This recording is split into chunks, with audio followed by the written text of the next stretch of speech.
Hello दोस्तों, आज हम बात करने वाले हैं डीजल मैकेनिकल। आपके जो एलपी सिविल 2 के लिए मोस्ट इंपोर्टेंट क्वेश्चन है वो मैं आपको बताने वाला हूँ, जो आपके एग्जाम की दृष्टि से बहुत ही महत्वपूर्ण रहने वाले हैं। और ये वो सारे वही क्वेश्चन है जो आपके प्रीवियस किसी भी ट्रेड में आपके एग्जाम में पूछे गए हैं। तो वो इंपोर्टेंट दो टॉपिक के बारे में मैं आज आपको बताने वाला हूँ, और 2 दिन में हम सारे टॉपिक खत्म कर लेंगे। कुछ दिन से मेरी तबीयत ठीक नहीं थी, इसलिए मैं वीडियो नहीं लेके आ पाया। तो जल्दी से जल्दी मेरे पास 3 दिन शेष है, तो 3 दिन में पूरा टॉपिक को हम समाप्त कर लेंगे। तो चलते हैं, स्टार्ट करते हैं। हम सबसे पहले जो पहला टॉपिक है हमारा, देखो ये टॉपिक है हमारा मेंस्ट्रुएशन का। कौन सा मेंस्ट्रुएशन का टॉपिक है? मेजरमेंट का, सॉरी, मापक औजार। जिसमें हमारा पहला क्वेश्चन सीधा जो ऑब्जेक्टिव टाइप क्वेश्चन है वही हम सीधे देखेंगे, जिसमें हम ज्यादा टाइम वेस्ट नहीं करेंगे। तो देखो, लंबाई की ऐसा यूनिट क्या है? तो ये क्वेश्चन आपके इसरो VSC जून 2019 में पूछा गया है। इसमें सारे क्वेश्चन आपको वही देखने को मिलेंगे जो आपके एग्जाम में पूछे गए हैं।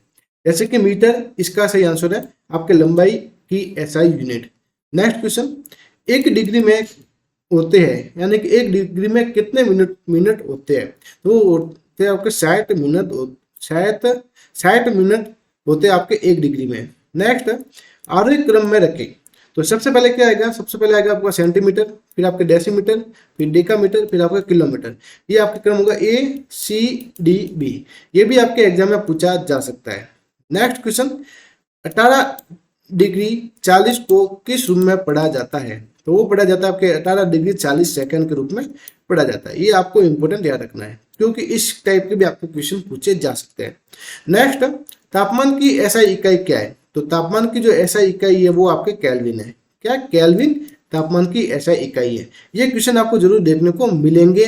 देखो, अब अगर आपको जो क्वेश्चन लाने हैं ट्रेड के मुताबिक, तो आपको सिर्फ 27 क्वेश्चन आपको सही होना चाहिए 75 में से। तो अपने जो टारगेट लेके चले वो 40 का टारगेट लेके चले हैं, और जिसमें आपके सारे जो 10 इंपोर्टेंट टॉपिक है, जिसमें सबसे ज्यादा क्वेश्चन पूछे जाते हैं, वही हम कवर करने वाले हैं। इसके अलावा हम कोई कवर नहीं करेंगे। तो नेक्स्ट क्वेश्चन है, 1 माइक्रोन में सेंटीमीटर के बराबर है? तो वो आपके 1/100 है। ये आपके 1 माइक्रोन के बराबर है। नेक्स्ट, एक समकोण होता है, यानी कि एक समकोण आपके होता है 5400 मिनट के बराबर होता है आपके एक समकोण। तो ये भी आपके लिए इंपोर्टेंट हो सकता है। अंश, डिग्री, मिनट और सेकंड के मापन की इकाइयां क्या है? तो वो आपके कौन क्या है? कौन? अंश, डिग्री और आपके मिनट और सेकंड की मापन की इकाइयां क्या है? वो आपके कौन? 1 माइक्रोन के बराबर है 10⁻⁻6 m। क्या है? 10⁻⁻6 मीटर आपके इस माइक्रोन की 1 माइक्रोन के बराबर है। नेक्स्ट क्वेश्चन, 1 मीट्रिक टन के बराबर है? तो आपके 1000 kg। ये तो सबको पता होगा, 1 मीट्रिक टन में आपके 1000 kg होता है, यानी कि 10 टन। 1 इंच के बराबर है 25.4 mm। कितना? 1 इंच के बराबर है 25.4 mm। और अगर सेंटीमीटर में पूछे तो 2.54 के आसपास आपके 2.5 सेंटीमीटर आपके होता है 1 इंच में। नेक्स्ट है, 4 मैक्रोन होता है 0.004 mm आपके होता है 4 मैक्रोन। क्योंकि ये इकाइयां है तो इकाइयां कोई ना कोई आपको इकाइयां जरूर पूछी जाएगी। 10⁻⁻2 mm मैक्रोन है। 10 कितना? 10 है। ये भी आपके लिए इंपोर्टेंट रह सकता है। 1 मीटर में कितने इंच होता है? तो 1 मीटर में आपके होता है 39 इंच। और यानी कि एवरेज अगर बात करें तो 1 मीटर में आपके 3 फुट होता है। 3 फुट 3 इंच, ये आपको याद रखना है। 1000 में कितने इंच होते हैं? 1/100। कितना? 1/100 आपके 1000 में के इंच होते हैं। 1 माइक्रो इंच का मूल्य होता है 0.00001। 0.00001 ये आपके 1 माइक्रो इंच का मूल्य होता है। नेक्स्ट है, 1 माइक्रोन सेंटीमीटर में होता है 0.0001। 0.0001 ये आपके 1 माइक्रोन सेंटीमीटर होता है। 1 माइक्रोमीटर किसके बराबर होता है? वो होता है आपके 0.001 मिलीमीटर के बराबर होता है 1 माइक्रोमीटर। नेक्स्ट है, 1 माइक्रोन का मान होता है 1/1000 mm। 1 माइक्रोन का मान होता है 1 माइक्रोन का मान होता है 1/1000 mm। नेक्स्ट पार्ट, लंबाई मापन कि ब्रिटिश प्रणाली में निम्न में से कौन सा बेस यूनिट है, यानी कि आधार इकाई है, तो वह the imperial standard yard. Sorry, एक यार्ड गज कितने इंच के बराबर होता है? तो एक यार्ड है वो आपके कितने इंच के बराबर होता है? तो होता है आपके 36 इंच के बराबर होता है, यानी कि 3 फुट के बराबर। एक मीटर में आपके कितना एमएम होता है? 1000 एमएम आपको होता है मिलीमीटर, यानी कि 1000 मिलीमीटर में आपके 1 मीटर होता है। एक इंच में आपके 2.54 सेंटीमीटर होता है, जैसे कि मैंने आपको बताया था, एक इंच में आपके 2.54 सेंटीमीटर होता है। आगे 1 मिमी माइक्रो के बराबर है, वो आपके 1000 माइक्रोन माइक्रोन के बराबर है 1 मिमी। निम्नलिखित में से कौन सी इकाई कौन मापन की सबसे उच्चतम इकाई है? वो आपके रेडियन। कौन सी इकाई कौन है जो मापने की सबसे उच्चतम इकाई है? वो आपके रेडियन इकाई है। नेक्स्ट 1 माइक्रोमीटर 0.001 आपके माइक्रोमीटर होता है। एसआई के अनुसार लंबाई की मूल्य इकाई क्या है? वो आपके मीटर। एसआई के अनुसार लंबाई की मूल इकाई क्या है? वो आपके मीटर है। क्या? मीटर। नेक्स्ट केल्विन पैमाने पर तापमान, सेल्सियस पैमाने ए प्लस के क्या लिखा? सम्मुख के बराबर है क्या? पता नहीं क्या लिखा है, तो इस क्वेश्चन को हम रहने देते हैं। डीएफसीसीआई जूनियर एग्जीक्यूटिव में पूछा गया था। केल्विन पैमाने पर तापमान सेल्सियस पैमाने ए प्लस के सम्मुख के बराबर होता है, पता नहीं क्या लिखा है, देख लेंगे बाद में। 60-45 कौन है? वो आपके 60-75 आपके कौन होता है। कौन? 60-75। निम्नलिखित में से कौन सा इकाई कौन मापने की सबसे उच्चतम इकाई है? वो आपके रेडियन, जैसा कि अभी हमने यहाँ पे भी पढ़ा था, जो आपके एग्जाम में पूछा गया था। ये रहा। सिस्टम इंटरनेशनल के माप के अनुसार लंबाई की आधार इकाई क्या है? तो वो आपके मीटर। देखो इंपोर्टेंट है, तो यानी कि बार बार ये क्वेश्चन रिपीट हो रहा है, तो हो सकता है आपको पूछा जाएगा। 60 डिग्री सेल्सियस को फ़ारेनहाइट में परिवर्तित करें। ये क्वेश्चन मैं आपको करके बताऊं, आप कहते हैं तो 60 डिग्री सेल्सियस को फ़ारेनहाइट में आपको कन्वर्ट करना है। जैसे कि फ़ारेनहाइट का सूत्र है F बराबर 32/180 बराबर सेल्सियस का जो सूत्र C/ आपके 100 है। तो हम C को हटा के यहाँ से, एक मिनट पूरा ही हो गया क्या? वापस चलो हम सूत्र से सीधा करते हैं। देखो कहाँ पे गया? 60 डिग्री सेल्सियस को फ़ारेनहाइट में कन्वर्ट करना है, तो F बराबर 32/180 बराबर 60। क्योंकि मैं माउस से ये लिख रहा हूँ तो थोड़ी दिक्कत है, पेन टैब नहीं है मेरे पास, तो 60/100, तो इसको 0 से 0 कट हो गया, ये 0 से ये कट हो गया, और फिर इसको हम इसे मल्टीप्लाई करेंगे, तो ये आपके हो जाएगा, कितना हो जाएगा?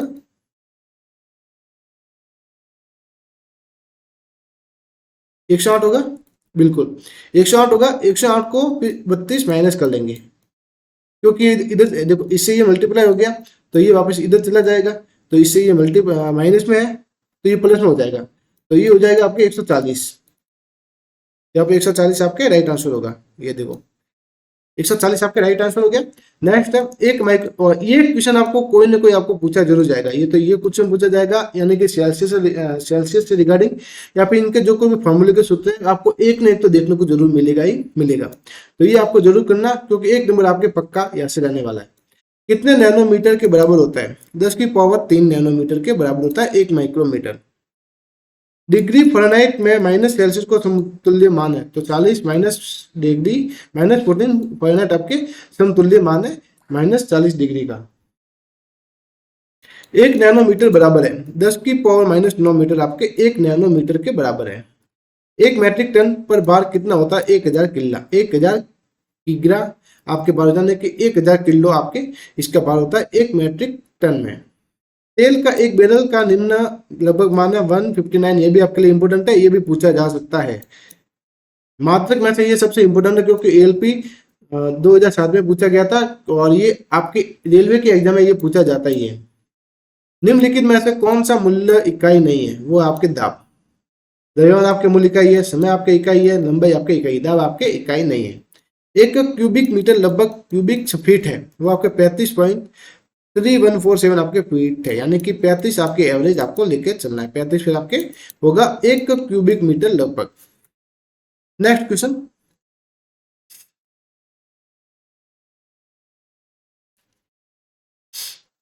वर्नियर कैलिपर का गहराई मापने वाला भाग किससे जुड़ा होता है? वो आपके मूवेबल जबड़ा से जुड़ा होता है, जो ALP civil 2 exam heat engine 23 जनवरी 2019 में आपके पूछा गया क्वेश्चन है, सेकंड शिफ्ट में। वेरी इंपॉर्टेंट क्वेश्चन है। अब देखो सारे आपको एएलपी रिलेटेड आपको क्वेश्चन देखने को मिलेंगे। एक माइक्रोमीटर में जो एक लॉक नट प्रदान किया जाता है जॉब करने के बाद रीडिंग लॉक करने के लिए। तो माइक्रोमीटर में एक लॉक नट होता है, उसको लॉक करने के बाद हम रीडिंग कर सकते हैं कि किसकी कितनी रीडिंग है। अंतमापी इनसाइड माइक्रोमीटर का उपयोग निम्नलिखित में से किसे मापने के लिए किया जाता है? वो आपकी जैसे पाइपों का आंतरिक व्यास मापने के लिए किया जाता है। अंतमापी जो पाइपों का आंतरिक व्यास मापने के लिए किया जाता है। इनसाइड यानी कि बार की ओर, बार की जो साइज होती है, जैसे एक पाइप राउंड है और उसकी साइज मापने के लिए माइक्रोमीटर का प्रयोग किया जाता है। आउटसाइड माइक्रोमीटर का प्रयोग किया जाता है। आउटसाइड जो बाह्य व्यास मापने के लिए किया जाता है, आउटसाइड माइक्रोमीटर का प्रयोग। वर्नियर डेप्थ गेज का उपयोग किस मापने के लिए जाता है? ब्लाइंड होल की गहराई के लिए किया जाता है, जो यानी कि कोई भी गहराई है, जैसे कि आप मान लो सिलेंडर है, जो गैस की टंकी ऊपर को उसको कटा हुआ है, उसके अंदर की गहराई मापने के लिए, या फिर कोई छोटी सी चीज है जैसे कि कोई बोतल वगैरह हो गई, तो उसकी गहराई मापने के लिए ब्लाइंड होल गहराई जो वर्नियर डेप्थ गेज के द्वारा मापा जाता है। ब्रहा सूक्ष्म मापी में एक परिबल विभाजन का आकार कितना है? 0.0 mm आपके इसका आकार है। कथन और कथन टू, एनविल को फ्रेम से बाहर नहीं रहना चाहिए। एक माइक्रोमीटर में रगड़ के लिए एक सामोज्य अखरोट होता है, केवल कथन एक सत्य है। Option D right answer. किसी छेद स्लॉट और की वे की गहराई मापने के लिए प्रयोग किए जाने वाले उपकरण को कहा जाता है गहराई, गहराई माइक्रोमीटर।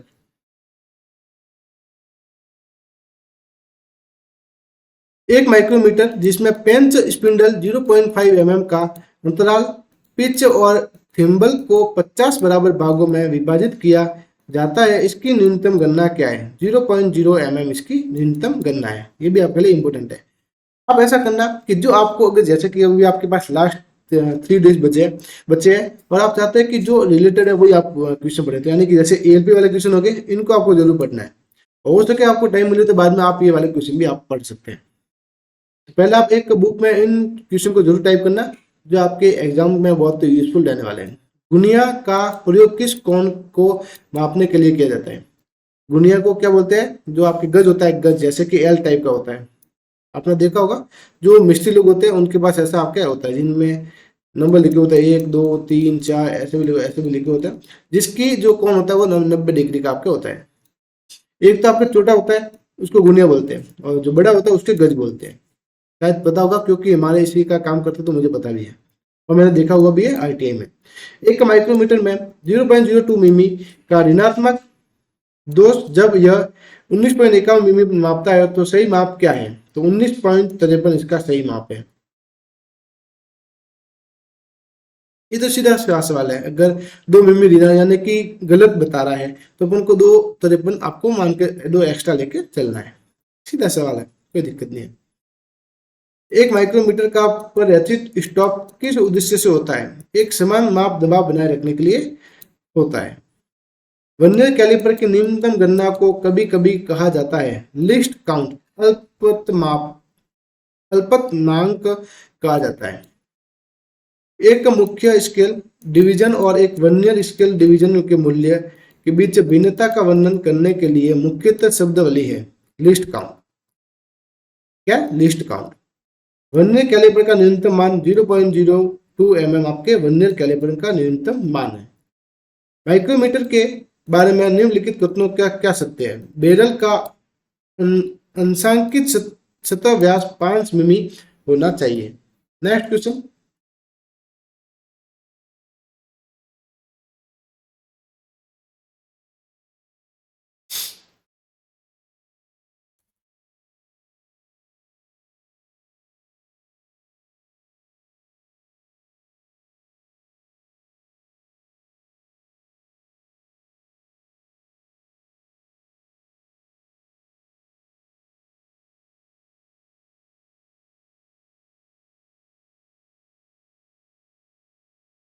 सही में कैसे चला गया।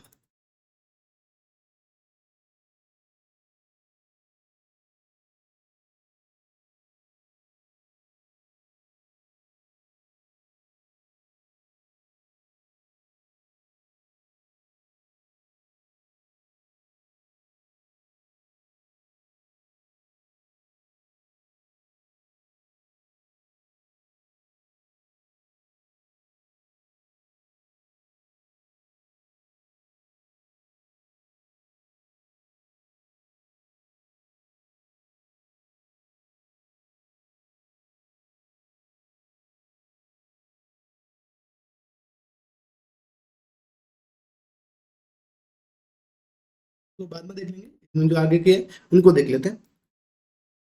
तो आगे जो हमारा टॉपिक है वो है आपके कर्तन औजार यानी कि कटिंग टूल्स। ये भी आपके लिए इंपॉर्टेंट क्वेश्चन है, जहां से आपके एक शिफ्ट में लगभग 4 से 5 क्वेश्चन आपके आराम से पूछे जा सकते हैं। कितने? 4 से 5 क्वेश्चन। तो नया पहला क्वेश्चन देखते हैं। उच्च छेद को बड़ा करने के लिए किस प्रक्रिया का प्रयोग किया जाता है? तो जिसे पहले बोर किया गया हो। ऐसे नहीं कि आप ड्रिलिंग का उपयोग कर लें, तो आपके गलत हो जाएगा। इसका आंसर होगा रिमिंग। जो पहले से छेद किया हुआ है उसको बड़ा करने के लिए रिमिंग का उपयोग किया जाता है। नेक्स्ट, अधिक सटीकता के साथ छेद बनाने के लिए निम्न में से कौन सी प्रक्रिया सबसे अंत में की जानी चाहिए? तो रिमिंग आपके सबसे अंत में की जानी चाहिए। वह प्रचालन जिसमें बाहर थ्रेड करते हैं रूप में जाना जाता है, तो वो जाता है आपके ड्राइंग। उस उपकरण का नाम बताएं जो दो संकलित भागों के बीच से गैस के शेष भाग को निकालने के लिए प्रयुक्त होता है। तो वो है आपके अपघर्षक। क्या? अपघर्षक प्रयुक्त किया जाता है। सामान्य उद्देश्य के लिए घुमाव प्रवेदनी का बिंदु कौन है? वो आपके 118 डिग्री आपके कौन है? नेक्स्ट, निम्नलिखित में से कौन सा पदार्थ की मोटी काट रेती से काटे जा सकते हैं? वो आपके लकड़ी। कौन है? लकड़ी। लकड़ी से काटे जा सकते हैं। कौन से पदार्थ मोटी काट रेती से काटे जा सकते हैं? तो वो आपके लकड़ी। सही है। किसी टैप के चर्ट के अंत में 20 डिग्री चैम्पर होता है। Plug tap. क्या होता है? प्लग टैप आपके 20 डिग्री चैम्पर होता है। वेब सेट हेक्सा बुलेट की पिच क्या? 0.8 मिलीमीटर। नेक्स्ट, किसी कार्य के पूर्ण परिक्रमण में प्रवेदनी ड्रिल द्वारा तय की गई दूरी को कहते हैं भरन फील्ड कहते हैं। वेरी वेरी इंपोर्टेंट क्वेश्चन, एमपीटीयू डीजल मैकेनिक 2015 2016 ऐसा कुछ इसमें पूछा गया था एमपी में। तो ये भी आपके लिए इंपोर्टेंट हो सकता है। किस प्रकार की पोर्टेबल ड्रिलिंग मशीन में परिवर्तनशील गति होती है? वो आपको होती है heavy duty electric hard drill में। हेक्सा बुलेट की पिच क्या है? आसान दांतों के बीच की दूरी। क्या? आसन दांतों के बीच की दूरी। कोनों पर सामग्री को चौकोर करने के लिए किस प्रकार के छेनी का प्रयोग किया जाता है? वो आपके चपटी छेनी का प्रयोग किया जाता है। कोनों की यानी कि जो किनारे, जैसे कि कोई टेबल है उसके कोने हैं, 4 कोने होते हैं, तो कोनों को चौकोर करने के लिए चपटी छेनी का प्रयोग किया जाता है। हम टैप किए गए छेद से टूटे हुए बोल्ट को कैसे हटा सकते हैं? एलपी सीबीडी 2023 जनवरी 2019 सेकंड शिफ्ट में पूछा गया क्वेश्चन है। हम टैप किए गए छेद से टूटे हुए बोल्ट को कैसे हटा सकते हैं? एक टैप एक्सट्रैक्टर से इस टूटे हुए बोल्ट को हटा सकते हैं। रीमर का वह भाग जिसमें पकड़कर चलाया जाता है समानांतर या पतला हो सकता है शैंक। क्या? शैंक कहलाता है। वेरी इंपॉर्टेंट क्वेश्चन, ये भी आपके एलपी में पूछा गया है, ये भी आपके एलपी में पूछा गया है, ये भी आपके एलपी में पूछा गया है। एक ग्राइंडिंग व्हील में सबसे बारीक अपघर्षक कण का आकार क्या होता है? 220 से 100 के बीच में आपके एक ग्राइंडिंग व्हील में सबसे बारीक अपघर्षक कण का आकार होता है। कच्चे लोहे की धातु ड्रिलिंग करते समय निम्नलिखित में से किस शीतलक का उपयोग किया जाता है? वो आपके शुष्क हवा का उपयोग किया जाता है। नेक्स्ट,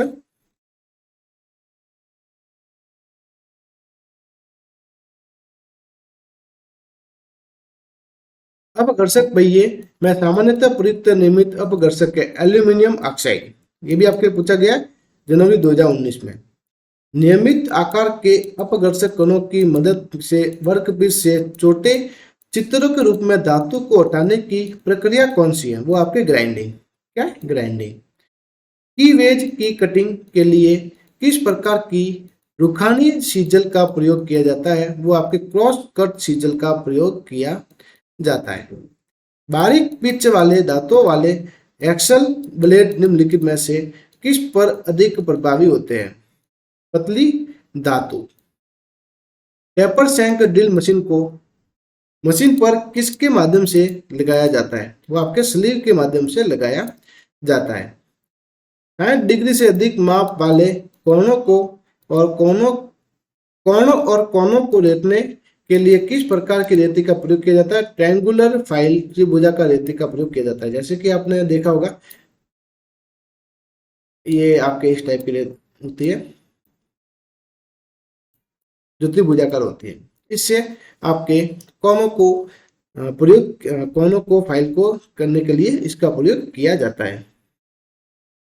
औजार धारक और अपघर्षण पहिए के बीच अनुशंसित अंतराल कितना है? 2 mm का अंतराल है। सामग्री में काटने वाले किनारों के प्रवेश के लिए जिम्मेदार कौन है? वो आपके क्लियरेंस क्लियरेंस कौन है? ट्विस्टर ड्रिल को इसके अनुसार निर्दिष्ट किया जाता है। व्यास औजार का प्रकार या सामग्री। टैप और डाई के लिए निम्नलिखित में से कौन सा कथन सत्य या गलत है? एक बेलनाकार आकार पर बारूद चूड़ियां काटने के लिए टैप का प्रयोग किया जाता है। क्या ये गलत है? बिल्कुल गलत है। छेद में आंतरिक चूड़ियां काटने के लिए टैप का प्रयोग किया जाता है। बिल्कुल। टैप और डाई का प्रयोग मौजूदा पेंच जैसे गुलमेक हुए सतियों को अप स्पॉट को ठीक करने के लिए किया जाता है। बिल्कुल सही है। सड़े पर बाहरी चूड़ियां काटने के लिए डाई का प्रयोग किया जाता है। देखो, डाई का प्रयोग बाहरी चूड़ियां और टैप का प्रयोग अंदर की चूड़ियां बनाने के लिए किया जाता है। तो यहाँ पे ये वाला ऑप्शन गलत हो गया, क्योंकि यहाँ पे टैप का प्रयोग पूछा गया। टैप का प्रयोग तो अंदर की चूड़ियां बनाने के लिए किया जाता है। मैट्रिक आकार के टैप के लिए सही टैप बर्मा व्यास की गणना कीजिए। वो आपके TD MD-P। किस प्रकार का बर्मा मशीन के तर्क प्रकाश स्पिंडल स्लॉट के फिर फिट बैठता है? वो आपके पुच्छ टैंग आपके फिट बैठता है। ड्रिल में कटिंग एजेस के बीच का कौन होता है? वो आपके रैंक कौन आपके होता है ड्रिल में कटिंग एजेस का। एक उपकरण जिसका उपयोग पहले से ड्रिल किए गए छेद को बड़ा करने के लिए किया जाता है, वो आपके बोरिंग उपकरण। ऑटोमोबाइल्स में प्रयुक्त होने वाली आयताकार रेती जिसकी निचली सतह पर दांते होते हैं, वह कहलाती है बेरट रेती।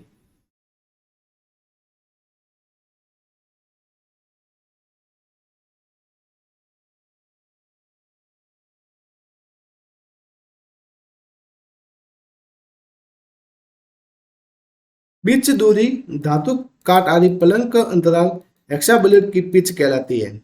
आसन धातु वैसी आसन धातु कहलाती है। एक फ्लैट स्क्रू के शंक्वाकार सीट बनाने के लिए ड्रिल किए गए छेद शीर्ष पर बेवल बनाने के लिए ड्रिलिंग मशीन उपयोग किए जाने वाले उपकरण को कहा जाता है काउंटर संक ड्रिल कहा जाता है। निम्नलिखित में से कौन सा उपकरण टूटी हुई टैप को निकालने के काम आता है? Tap extractor. क्या काम आता है? टैप एक्सट्रैक्टर काम आता है। रेती कार का उपयोग होता है रेती के दांतों को साफ करने के लिए उपयोग होता है रेती का। बैगन ड्रिलिंग में अधिकतर किस प्रकार की सहिष्णुता दी जाती है? एक तरफा दी जाती है। छेने की धार का जीवन काल बढ़ाने के लिए किया जाता है कटो तथा टेम्परिंग आपके किया जाता है। छेने की धार को जीवन काल बढ़ाने के लिए। ड्रिल का कौन सा भाग मशीन पर फिट किया जाता है? शैंक को ड्रिल का भाग मशीन पर फिट किया जाता है। घटक में आंतरिक थ्रेडिंग चूड़ियां बनाने के लिए किस उपकरण का प्रयोग किया जाता है? वो आपके टैप का प्रयोग किया जाता है।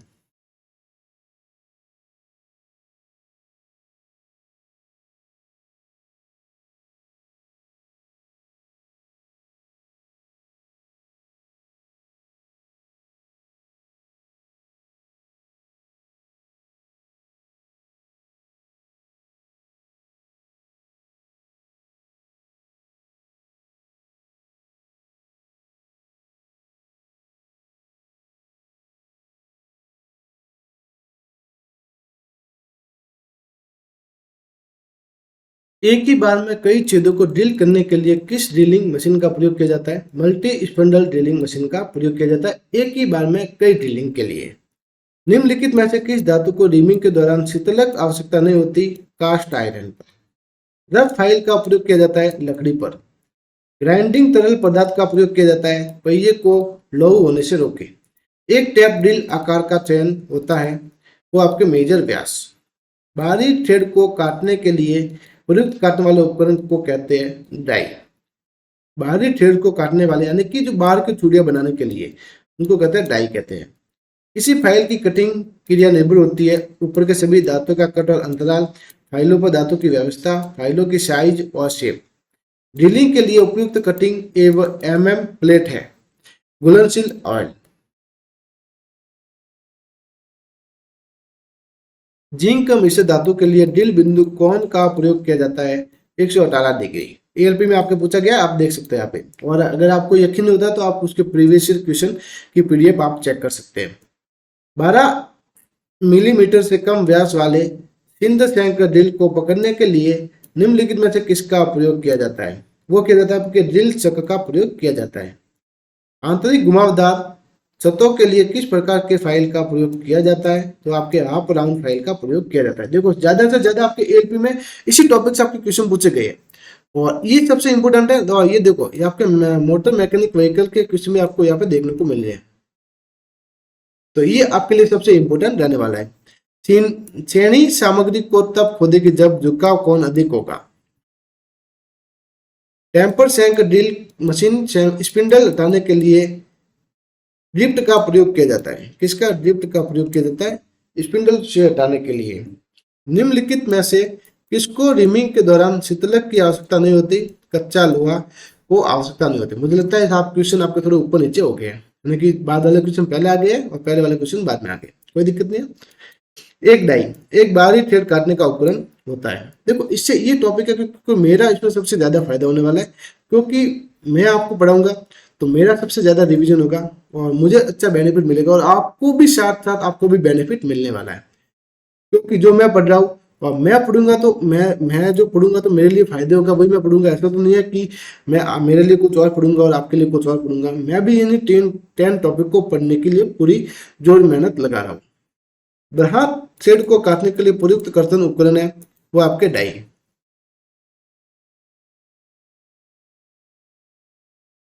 अभी भी तबीयत ठीक नहीं है, गला बहुत ही खराब है। टैप्स ग्राउंड करके पुनः धारदार किया जाता है, फ्लूइड्स को किया जाता है। त्रिकोण फाइल का प्रयोग किसके लिए किया जाता है? Groove cutting. हेक्साबुलेट की मानक लंबाई 250 मिलीमीटर होती है। सैनिक की सामग्री से बनी होती है, उच्च कार्बन स्टील की बनी होती है। तांबे को ड्रिल करने के लिए प्रयुक्त ड्रिल बिंदु कौन एंगल कितना है? वो आपके 30 डिग्री एंगल है। देखो सारे क्वेश्चन आपके एएलपी के एग्जाम में पूछे गए हैं। एक सटीक तरीके से आप देख सकते हैं कि सारे क्वेश्चन आप भी जो आपको आ रहे हैं वो आपके एएलपी के एग्जाम में पूछे गए हैं। धारदार चपटी श्रेणी का प्रयोग किया जाता है, नटों को काटने के लिए किया जाता है। वर्कपीस निम्नलिखित में से किस शीतलक का उपयोग एल्यूमिनियम। वर्कपीस की रिमिंग के लिए किया जाता है, केरोसिन का प्रयोग किया जाता है एल्यूमिनियम की रिमिंग के लिए। वर्कीय ग्लू काटने के लिए किस प्रकार की चेनी का प्रयोग किया जाता है? अर्धगोलाकार नोक वाली चेनी का प्रयोग किया जाता है वर्कीय ग्लू काटने के लिए, यानी कि वर्कीय ग्लू यानी कि गोल तरीके से। ड्रिल का क्लियरेंस कोण के बीच होता है 8 से 12 डिग्री होता है। नेक्स्ट, रासप कट फाइल का आकार होता है समतल। जो रासप कट फाइल है उसका आकार कैसा होता है? समतल। टैप ड्रिल का आकार निर्भर करता है थ्रेड के बड़े व्यास एवं पिच दोनों पर। कुंडलित खांचाव कर्तन दार वाले ड्रिल की लंबाई तक चलता है कहलाता है फ्लूइड कहलाता है। नए थ्रेड को काटने के लिए निम्नलिखित में से किसका प्रयोग किया जाता है? डाई नट का प्रयोग किया जाता है। निम्नलिखित में से कौन सा गलत है? Double cut file single cut file के अपेक्षा अधिक तेजी या परिष्कृत सतह वाला होता है। गलत, एकदम गलत है। सिंगल कट फाइल में 60 डिग्री पर दांत होते हैं, बिल्कुल राइट है। वृक्क कट फाइल में गहरी कटाई किया जाता है, गहरी कटाई क्रिया होती है। सिंगल कट फाइलों का प्रयोग नरम पदार्थों के लिए किया जाता है, बिल्कुल सही है। चैनिक के लिए कर्तन किनारे पर कर्तन बिंदु के शीर्ष पर कार्य सतह से सामान्य के बीच कौन कहलाता है? अवनमन कौन कहलाता है? शीट धातु की कटाई के लिए प्रयोग की जाने वाली हेक्सा ब्लेड पिच है। बारीक पिच हेक्सा ब्लेड के लिए सबसे आम सामग्री है उच्च कार्बन स्टील। हासिल किए गए निम्न को खराब से बहुत अच्छे परिष्कृत सतह के क्रम में व्यवस्थित करें। Wasted file, second cut file, smooth file, dead spoon file, ये आपके फाइल है। अब इसको आसान तरीके से करेंगे। BSSD, इससे भी आप उसको याद कर सकते हैं, या फिर हम ऐसा याद करते हैं BSID यानी कि बास्टर्ड, सेकंड कट, स्मूथ और डेड स्मूथ फाइल। इस तरीके से आप इसको याद कर सकते हैं। ड्रिलिंग मशीन पर माइंड स्टील प्लेट में 20 मिमी की ड्रिल बनानी होती है। स्पिंडल गति क्या है? जबकि माइंड स्टील में काटने की गति 44 मीटर है। 800 RPM की आपकी गति होगी। सीधा क्वेश्चन है, इसको सॉल्व करना मुझे नहीं आता, जो मैं पढ़ रहा हूँ मैं आपको सीधा बता रहा हूँ। कास्टिंग के आकार में बारीक कमी के लिए उपयोग की जाने वाली फाइल है बास्टर्ड फाइल। कास्टिंग के आकार में भारी कमी के लिए उपयोग की जाने वाली फाइल बास्टर्ड फाइल है। एक सूत्र में कर्तन πdn/16 चाल के बराबर dmm ड्रिल को व्यास दर्शाता है। n गुणन गति मिनट को दर्शाता है। कर्तन के चाल इकाई है mm/min मिनट। एक चक्कर में ड्रिल जॉब में जितना आगे बढ़ती है उसी दूरी को कहा जाता है फीड कहा जाता है। एक चक्कर में ड्रिल जॉब में जितना आगे बढ़ती है उसे फीड कहा जाता है। ड्रिलिंग में बड़े आकार के छेद होने का कारण है लिप बराबर लंबाई में नहीं। ट्विस्ट ड्रिलर निम्नलिखित में से किस सामग्री की बनी होती है? उच्च गति इस्पात की बनी होती है। यदि आप स्विच बोर्ड में छेद करना चाहते हो तो आप उपयोग करेंगे हाथ ड्रिल मशीन का प्रयोग करेंगे।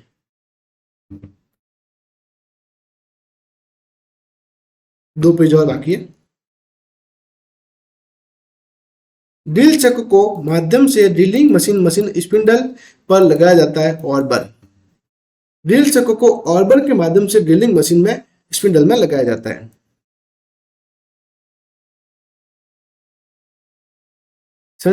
सॉकेट स्क्रू के शीर्ष को समायोजित करने के लिए मौजूदा छेद के अंत को बड़ा करने की प्रक्रिया को कहा जाता है सपोर्ट फेसिंग।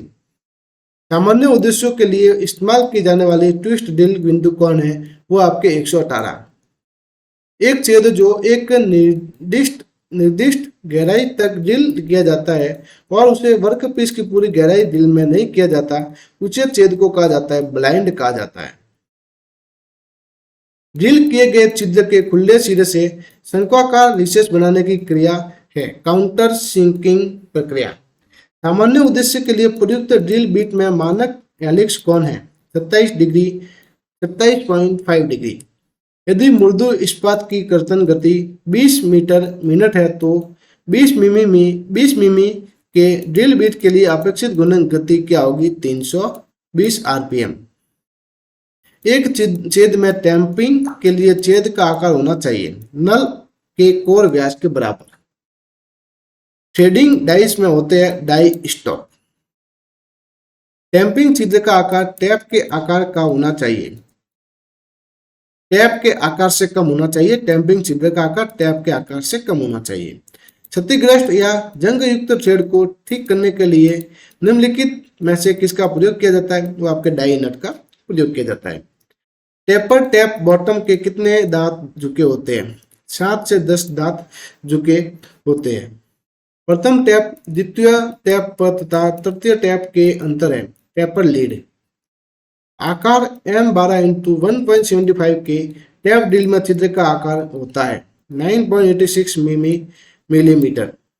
निम्नलिखित में से कौन सा कर्तन औजार छिद्र को यथास्थ संपूर्ति और बढ़ाने का हेतु उपयोग करते हैं? वो आपके रीमर। नल रिंचों का प्रयोग करके छिद्रों को रीमर करने के लिए किसका प्रयोग किया जाता है? हैंड रीमर का प्रयोग किया जाता है। टैप पिन रीमर में टैपर है 50 में से 1। ग्राइंडिंग व्हील्स की तीक्ष्णता बहाल करने के लिए ड्रेसिंग प्रक्रिया में द्वारा किया जाता है। हीरा ड्रेसर। लास्ट पेज, उसके बाद एक और लास्ट पेज है जो अपने बीच में छूट गया था, उसको भी कर लेंगे हम। 60 डिग्री के बिंदु कोण के साथ यदि सीजल की आंतरिक झुकाव कोण 39 है तो उसका परिष्करण कोण क्या होगा? 9.5 आपके परिष्करण कोण होगा। मृदु इस्पात के छिलने के लिए सीजल के सबसे उचित कोण का चयन करें। 55 डिग्री सबसे बेस्ट होगा। निम्नलिखित में से वह छेनी जिसमें कोने पर पदार्थ को वर्ग के लिए प्रयुक्त किया जाता है हीरक बिंदु छेनी कहा जाता है। एल्यूमिनियम को काटने के लिए छेनी का बिंदु कोण 30 डिग्री होता है। कोल्ड सीजल हॉट सीजल से भिन्न होती है, हार्ड एवं टेम्पर होती है। ठंडी छेनी निम्न द्वारा बनी होती है, फॉर्जिंग से बनी होती है ठंडी छेनी। लोहाकार आरा के दांतों को बाएं और दाएं पार्श्व के वैकल्पिक रूप से व्यवस्थित करने की प्रक्रिया को कहते हैं दंत विन्यास, तीत सेटिंग। ब्लेड टूटने के कारण क्या कारण है? पुराने कट में नई ब्लेड का प्रयोग करना, कूलेंट का प्रयोग न करना, एक्स्ट्रा पर अधिक दबाव डालना। जिग जैग सीटिंग किस प्रकार की ब्लेड में की जाती है? फाइन पिच में जिग जैग सीटिंग की प्रकार की ब्लेडिंग की जाती है। एक्स्ट्रा फ्रेम में ब्लेड को कसने के लिए प्रयुक्त नट को कहते हैं विंग नट कहते हैं। जिसपे विंग पंखुड़ी के समान पीछे जो नट होते हैं उनको विंग नट कहते हैं। पावर एक्स्ट्रा ब्लेड में दांतों की सेटिंग होती है इकड़ी टेढ़ा मेढ़ा, दोहरी टेढ़ा मेढ़ा, जिग जैग सेटिंग, ये सभी प्रकार के आपके एक्स्ट्रा ब्लेड में ब्लेड की धातु की सेटिंग होती है। अभी देखते हैं जो पेज हमारा छूट गया था उसको देखते हैं। ये वाला था, ये था ना?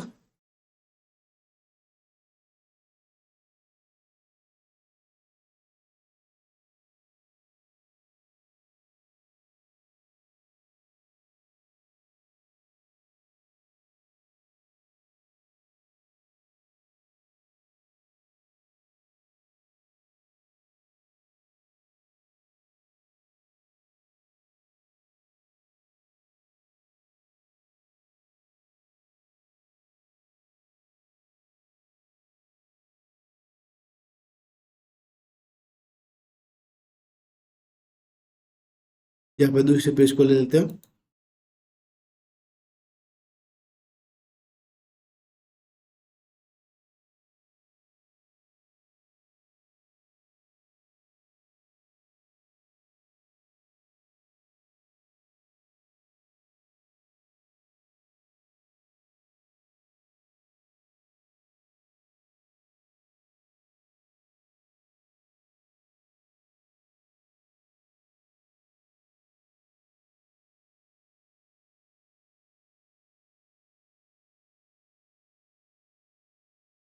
ये नहीं है।